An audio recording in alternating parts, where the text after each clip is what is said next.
Welcome to the newest Kawabana series, looking at various bizarre, weird, terrifying, and often just plain strange incidents from the Taisho era. The Taisho era lasted from 1912 to 1926, and, well, let's just say it wasn't without its fair share of incidents, many of which I'll be covering in this series. To kick things off, we're looking at a rather interesting and, at the time, incredibly baffling case that later came to be known as the Shitaya sadomasochism incident. It all began on March 2nd, 1917. A doctor in Tokyo's Shitaya ward, which is now the west of Taito ward, received a request from a local carpenter, Oguchi Suekichi, 29, to come and visit his house. When he got there, he found Oguchi's wife Yone, 23, lying in bed and groaning in pain. When he lifted the blanket back to begin his examination, the doctor was shocked. The woman was covered head to toe in fresh wounds, and several fingers and toes had been cut off. No matter how he looked at it, the wounds did not appear to be accidental. He asked Oguchi what happened, but the man remained silent. The doctor was so shocked by all of this that he quickly informed the police, and Oguchi was soon arrested. Oguchi denied that he had done anything wrong, yet police found a short sword, gimlet, and other various items that could have been used as weapons in his house. They assumed the man was abusing his wife, and the weapons did little to dissuade them from that. 2 days later, Yone died. When they conducted her autopsy, they discovered 22 different wounds on her body, including 3 on each side of her groin, all neatly lined up.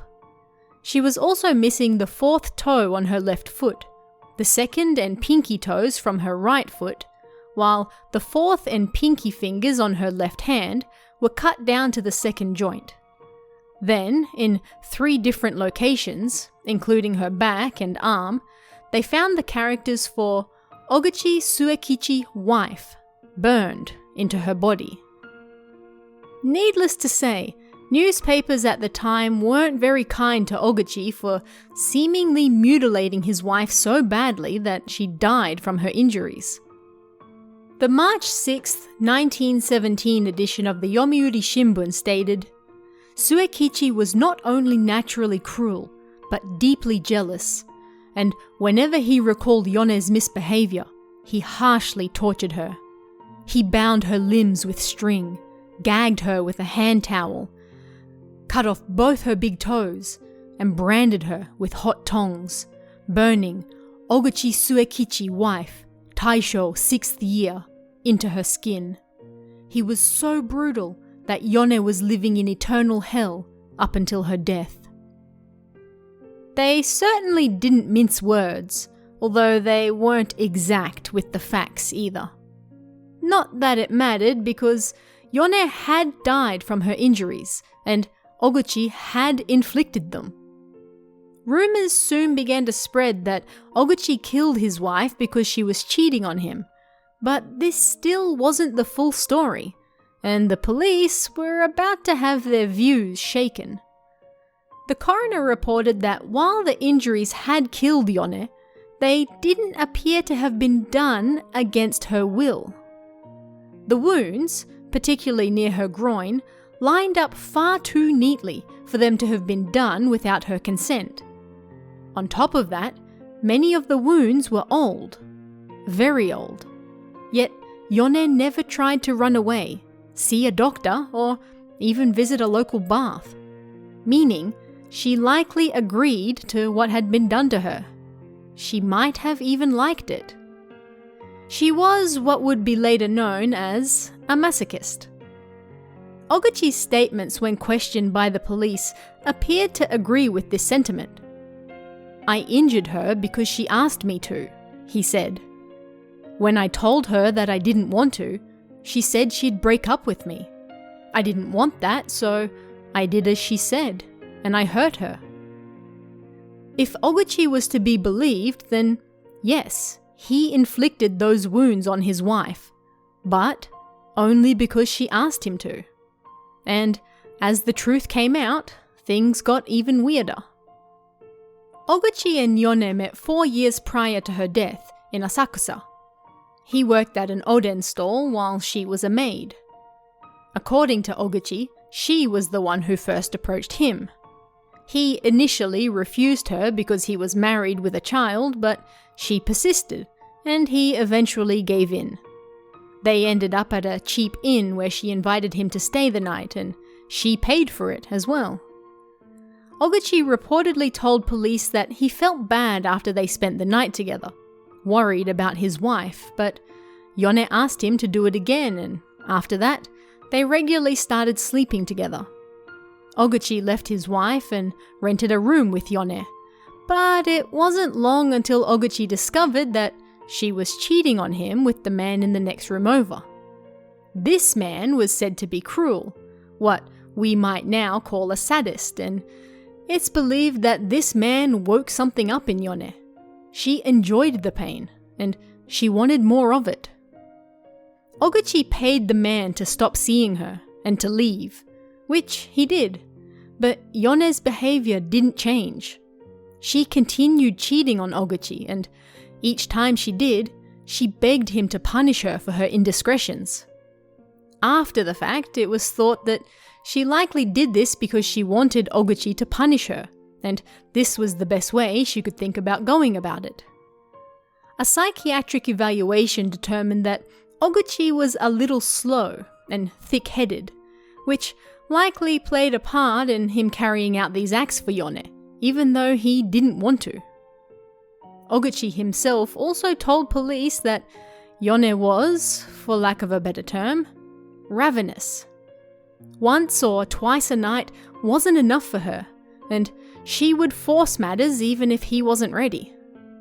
A picture was being painted of a woman who would stop at nothing to get what she wanted, and what she wanted was pain, baffling the police who just couldn't understand it. 1 month before she died, Oguchi claimed that Yone asked him to brand her with his name. This way, wherever she went, even if she died, people would know that she was his wife. He did this on her back, but she was unable to see it there, so he branded her hand instead. When he asked her why she wanted to do this, she reportedly said that when she looked at it, she would never be moved by another man again. Yet, a few days later, she asked him to do it again. She claimed that she couldn't see it when she was lying down, as it was on the outside of her arm. So, this time he did it on the inside of her arm, where she could see it. Oguchi claimed that his wife never once said anything hurt, and she never complained about the tongs being hot when he branded her either. On the contrary, she said it was better than moxibustion. Another time, Yone asked her husband to attach a piece of paper to her back and parade her around outside on New Year's Day. The paper said, "I have committed adultery. I am a reflection of society." Oguchi did as she asked, but called the little show to a stop once they gathered a small parade of children laughing and following them. Another time, Yone asked him to cut her pinky finger off. Oguchi responded with, "You use your right hand for a lot of things, so wouldn't the left be better?" He tried to stop her from cutting it at all, but she put her hand on the chopping board and started cutting it herself with a saw. Unsuccessfully. Unable to watch her any longer, he smashed down the saw with a hammer to finish the job. "The finger went flying," he said. He claimed that Yone cut her toes off herself, and after a while, she started to smell bad. Really bad. She was covered in festering wounds, and because she hadn't been to a public bath in a long time, she stank. She then asked him to cut her thighs, again threatening him if he didn't. "If you don't, then that means that you don't want to be with me anymore. And if that's the case, then I'll die." So again, he did as she asked, and this pattern repeated over and over until her body finally gave up and Oguchi called in a doctor. In the end, Oguchi was never officially charged with his wife's death. He died of a cerebral hemorrhage on September 23rd, 1918, a year after his wife's death and just before his sentencing was to take place. It was a strange story, the likes of which the general public had never really heard of at the time, and one that people still talk about today, over 100 years later. But what do you guys think about this one? Let me know in the comments below, and I'll see you again next time.